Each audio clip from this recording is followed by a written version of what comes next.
Selamat pagi, Jemaat Afia Kota Medan. Lama tidak kita jumpa, dan saya percaya saudara tidak akan melupakan wajah saya.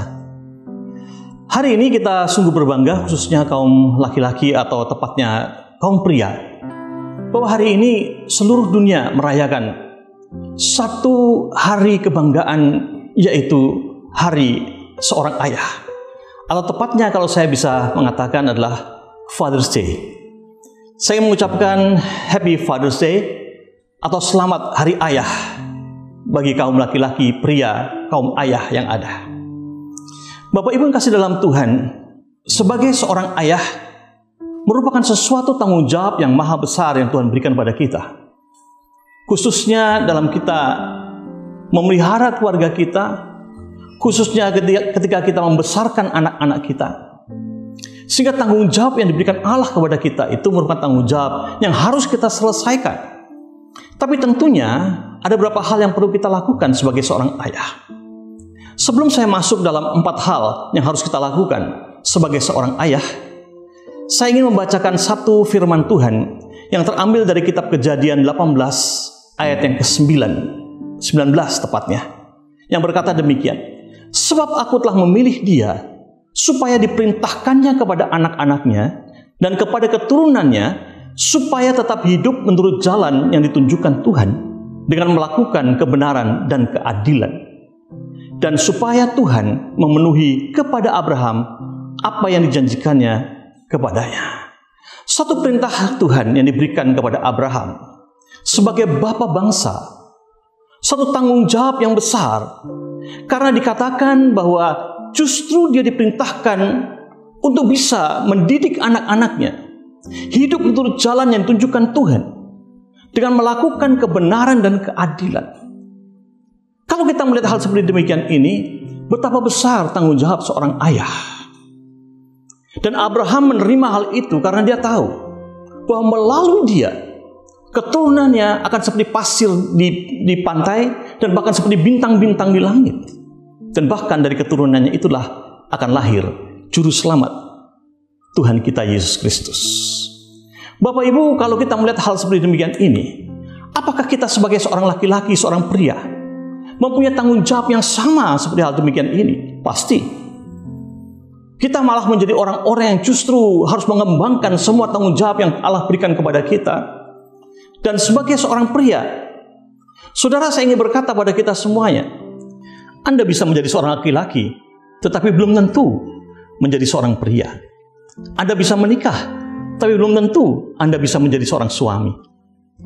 Anda bisa memberikan keturunan, tapi belum tentu Anda seorang ayah. Bahkan Bapak Ibu, tanda seorang laki-laki secara kasat mata adalah kalau seorang laki-laki pakai celana, pasti dia pakai resleting di depan. Tidak mungkin dia pakai resleting ada di samping, dan tidak mungkin juga dia pakai resleting ada di belakang.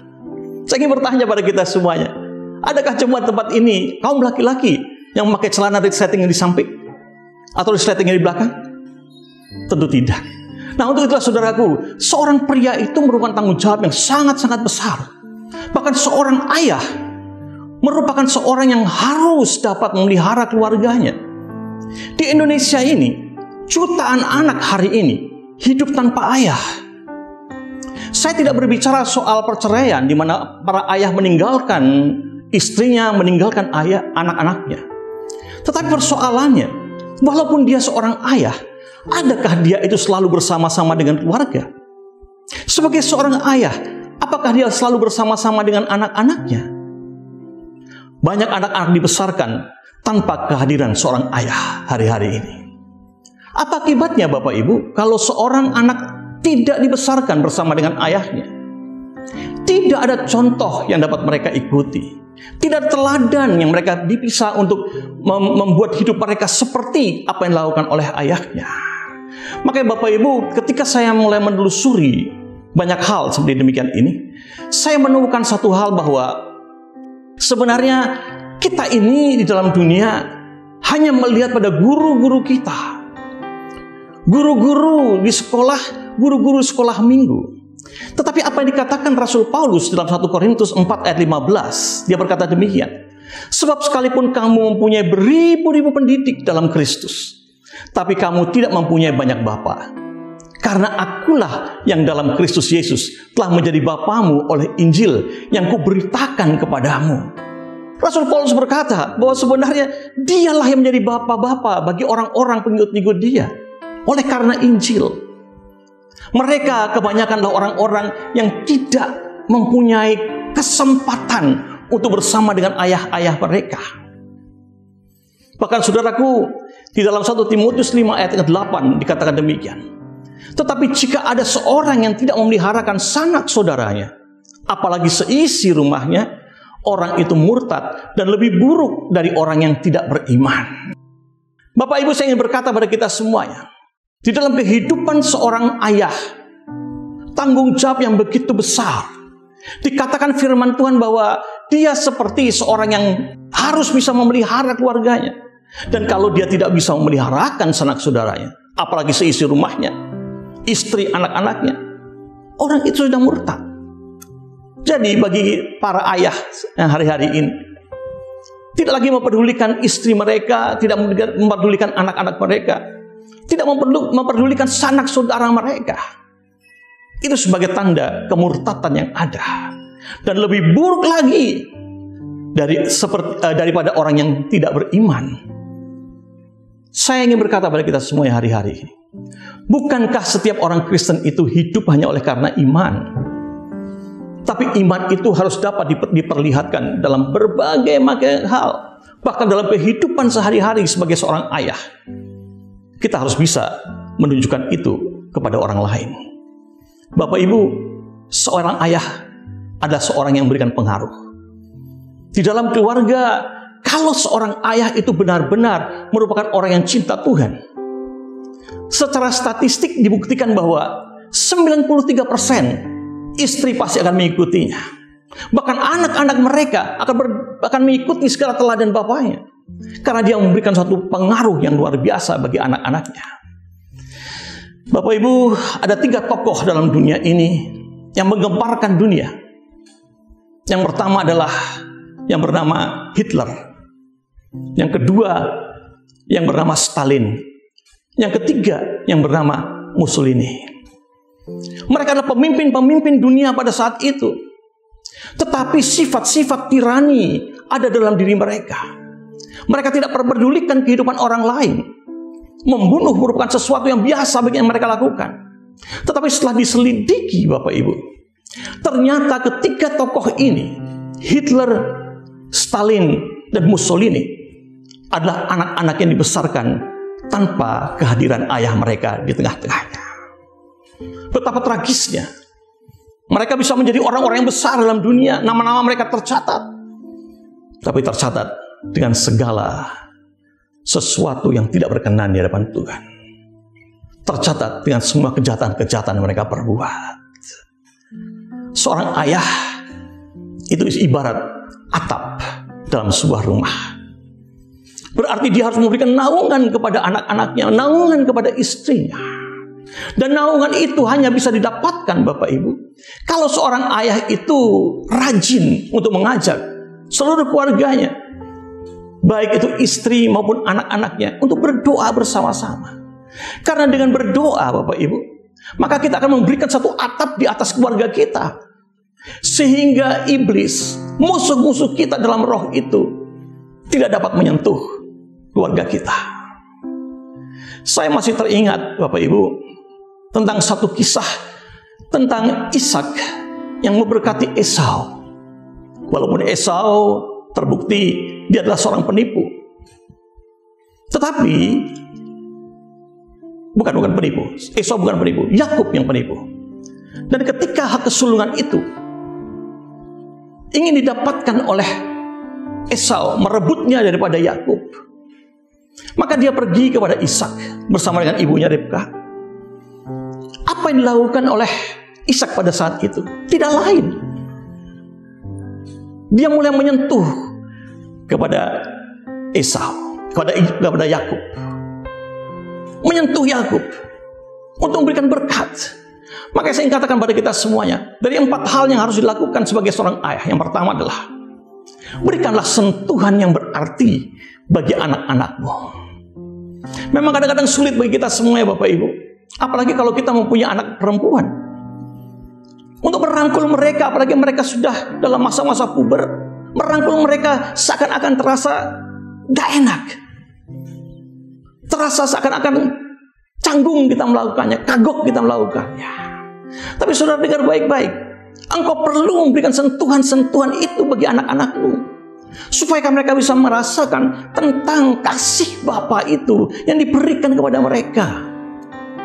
Anak-anak laki kita perlu kita menjadi ayah yang suka merangkul mereka, menciumi mereka, sebagai tanda bahwa kita benar-benar mengasihi mereka, dan mereka mengerti bahwa Bapa mereka itu merupakan Bapa yang selalu memperhatikan.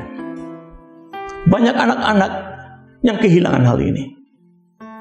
Apa akibatnya kalau anak-anak kehilangan sentuhan seorang bapa? Mereka akan mencari sentuhan yang lain di luar rumah mereka. Bukankah hal ini merupakan suatu ketragisan yang luar biasa? Bukankah hal ini merupakan sesuatu di mana kita tidak pernah mengharapkan hal itu terjadi? Berapa banyak anak-anak gadis hari ini, anak-anak yang masih belia, 16 tahun, 17 tahun, 18 tahun, oleh karena kehausan mendapatkan sentuhan seorang bapa, sampai mereka itu rela untuk bisa berjalan dengan seorang pria yang jauh lebih tua daripada mereka. Kalau saudara pernah mendengarkan kata-kata tentang hal ini dengan istilah sugar daddy, maka Anda bisa melihat bahwa seorang yang berumur kurang lebih 60 tahun tapi berjalan dengan seorang anak gadis antara 16, 17, 18 tahun. Mengapa mereka mau melakukan hal itu? Gadis-gadis ini mau melakukan hal itu. Mereka butuh sentuhan kasih daripada seorang bapa. Dan mereka mencari laki-laki yang tua untuk bisa melampiaskan keinginan mereka, kasih dari papanya yang ada di rumah. Bapak Ibu, saya tahu banyak kita yang tidak punya waktu untuk hal itu. Banyak dari kita berpikiran, asal aku cukupkan mereka dengan segala sesuatu kebutuhan mereka di rumah. Tapi Anda lupa, sentuhan kasih seorang ayah kepada anaknya adalah segala-galanya dalam pertumbuhan kehidupan anak-anak tersebut. Yang kedua Bapak Ibu, kita perlu menjadi orang-orang yang memperkatakan berkat bagi anak-anak kita. Berkat yang luar biasa. Berkati mereka setiap saat ya, sehingga mereka itu menjadi anak-anak yang mengerti bahwa mereka hidup oleh karena Allah memberkati bapaknya dan bapaknya memberkati anak-anak. Dalam Bilangan 6 ayat 24 sampai 26, nanti baca sendiri ayatnya di rumah. Mazmur 127 ayat 7 sampai 8. 2 Korintus 9 ayat yang ke-8 menunjukkan di sana bagaimana kita ini harus memberkati. Dan biarlah berkat-berkat Tuhan itu turun atas anak-anak kita. Makanya Bapak Ibu, berkat yang kita sampaikan kepada anak kita merupakan berkat bagi masa depan mereka. Bukankah masa depan anak-anak kita masih cukup jauh Bapak Ibu? Dan setiap orang atau setiap anak, kalau dia hidup dengan berkat-berkat Tuhan, maka hidupnya akan menjadi hidup yang berguna. Mereka akan melihat betapa berkat yang pernah aku dapatkan daripada Bapakku ini membuat aku bisa melakukan segala hal yang mungkin aku tidak bisa lakukan. Berkat aku diterima daripada Bapakku ini memampukan aku untuk bisa menyelesaikan semua tugas-tugasku. Tapi kalau kita tidak pernah memberkati mereka, saya ingin tanya pada kita semua ya saudara, kapan terakhir kali Anda merupakan orang-orang yang berdoa bersama-sama dengan istri, bersama-sama dengan anak? Baik itu doa pagi, atau ketika saudara pulang ke rumah dan makan malam bersama-sama dengan mereka, ataupun doa sebelum tidur. Sudahkah kita ini mengucapkan kata-kata berkat kepada anak-anak ini? Dan ini merupakan sesuatu yang maha penting, supaya mereka bisa mengerti bahwa berkat yang semata-mata daripada Tuhan itu mengalir atas kepala bapaknya dan turun dan mengalir kembali kepada anak-anaknya. Dan itu yang membuat mereka semakin dapat bersandar kepada Tuhan dan berkata, nanti kalau aku punya anak, aku akan juga memberkati anak-anakku. supaya mereka pun menjadi anak-anak yang dapat bertumbuh dalam kasih anugerah Tuhan. Yang ketiga, Bapak Ibu, adalah ketika kita ini menjadi orang-orang yang perlu menjadi lebih lentur terhadap anak-anak kita. Tidak mudah untuk memelihara anak kita. Tidak mudah untuk membesarkan anak kita. Khususnya kalau anak kita ini sudah dalam masa-masa puber. Berapa banyak dari kita ini menjadi orang-orang yang tidak sabaran melihat anak-anak kita. Anak-anak yang biasanya berumur 13 tahun dalam masa-masa puber, baik laki-laki maupun perempuan, mereka seakan-akan sering membantah orang tuanya. Seringkali tidak sepaham dengan orang tuanya. Apa yang dikatakan orang tuanya mungkin tidak lagi menjadi sesuatu yang sama dengan apa yang mereka butuhkan dalam diri mereka. Bukankah sehari-hari pernah kita katakan, ah papa ini kuno, ah mama ini kuno, gak lagi menuruti zaman. Kita perlu menjadi orang-orang yang lebih lentur terhadap anak-anak kita. Berapa banyak, saya ingin tanya pada saudara, khususnya saudara yang hidup di kota Medan, berapa banyak Anda ini menjadi seorang bapak yang justru bersikap otoriter kepada anakmu? Kalau anakmu tidak menuruti engkau, marah luar biasa. Engkau bisa mengatakan macam-macam kata-kata yang semestinya, Bapak Ibu, engkau perlu menjadi orang-orang yang mengatakan kata-kata positif bagi anak-anak itu. Dan dalam kepositifan Anda berbicara kepada anak itu, anak itu bisa merasakan betapa kehidupannya itu adalah kehidupan yang benar-benar menggembirakan, kehidupan yang benar-benar terasa bahagia oleh dia. Tetapi kalau kita menjadi orang tua yang justru keras dan keras dan keras dan tidak tanggung-tanggung, Bapak Ibu, kadang-kadang kita mengajar anak-anak kita dengan cemeti, mukul anak-anak kita. Tapi dengar apa yang dikatakan firman Tuhan dalam Efesus 6 ayat 4. Dan kamu bapak-bapak, janganlah bangkitkan amarah dalam hati anak-anakmu, tapi didiklah mereka di dalam ajaran dan nasihat Tuhan. Jangan membangkitkan amarah anak-anak kita. Justru kita harus bisa mengalahkan anak-anak kita dengan kelemah lembutan kita kepada mereka. Perlu mereka dididik dalam ajaran dan nasihat Tuhan. Makanya Bapak Ibu sebagai seorang ayah, dia harus menjadi seorang imam dalam keluarga. Imam yang memperkatakan firman Tuhan, ajaran-ajaran Tuhan, didikan-didikan Tuhan. Tapi juga imam yang bisa mengalirkan kasih Tuhan itu kepada anak-anak mereka. Jangan sakiti anak-anakmu, Bapak Ibu. Mereka terlalu berharga untuk engkau sakiti. Tapi berikanlah kepada mereka kasih yang kau punya. Kasih Tuhan berikan kepada mereka. Sehingga mereka menjadi anak-anak yang pada akhirnya bertumbuh dan bertumbuh dan bertumbuh. Menjadi anak-anak yang benar-benar mengasihi Tuhan. Karena mereka melihat kasih itu dari Bapaknya yang mengasihi mereka. Bukankah kasih Tuhan itu tidak bisa mereka lihat? Untuk itu, kaum bapak, ayah-ayah harus bisa menunjukkan kasihnya kepada anak-anak itu. Bapak Ibu yang kasih dalam Tuhan, saya percaya seorang anak yang bertumbuh dalam kasih orang tuanya, kasih bapaknya, kasih ibunya, mereka bertumbuh secara sehat. Mental mereka menjadi mental yang sehat. Mereka tidak akan menjadi orang yang egois. Mereka tidak akan menjadi orang-orang yang hanya memikirkan tentang diri mereka sendiri. Mereka bisa berbagi pada orang-orang lain. Siapa yang bertanggung jawab untuk hal ini? Tidak lain. Hai bapak-bapak, jangan sakiti anak-anakmu. Lenturlah terhadap anak-anakmu itu. Tentunya dengan disiplin-disiplin yang sudah diarahkan oleh engkau sendiri kepada anak-anakmu. Yang keempat, Bapak Ibu, cintailah ibu dari anak-anakmu itu. Banyak sekali yang kita lihat hari-hari ini. Apalagi dalam pandemi seperti sekarang ini. Banyak sekali KDRT, kekerasan dalam rumah tangga terjadi. Seorang suami memukuli istrinya di depan anak-anaknya. Dan itu menimbulkan sakit hati yang luar biasa. Saya melihat satu film yang berjudul Daredevil. Daredevil bercerita tentang seorang yang sangat-sangat kejam.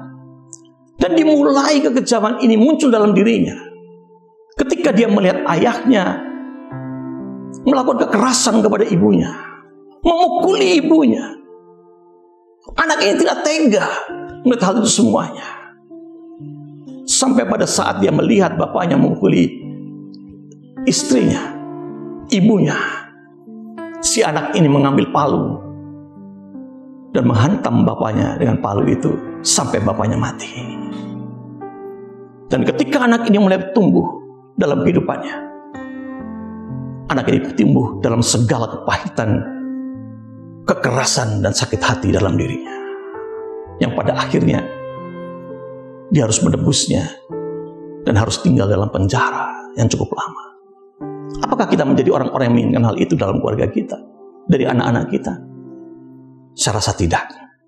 Makanya Bapak Ibu, firman Tuhan berkata demikian dalam 1 Petrus 3 ayat 7. Hai suami-suami, hiduplah bijaksana dengan istrimu. Anggaplah mereka itu adalah pewaris kasih karunia Allah, supaya doa-doamu itu tidak terhalang. Berarti kita ini harus benar-benar menunjukkan kasih cinta, kasih kita kepada istri kita, ibu daripada anak-anak kita.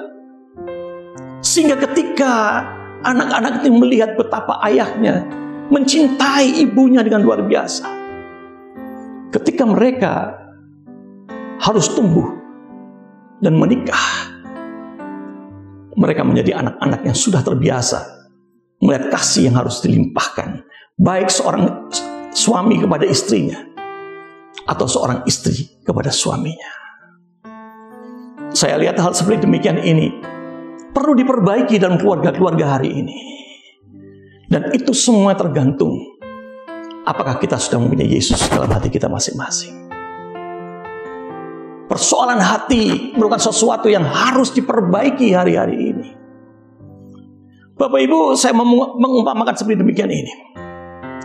Saya rasa Bapak Ibu pernah mengalami bisul-bisul dalam tubuhmu. Entah itu bisul ada di pahamu, atau di tanganmu, atau di punggungmu. Dan biasanya kalau bisul itu ada, terasa sakitnya luar biasa.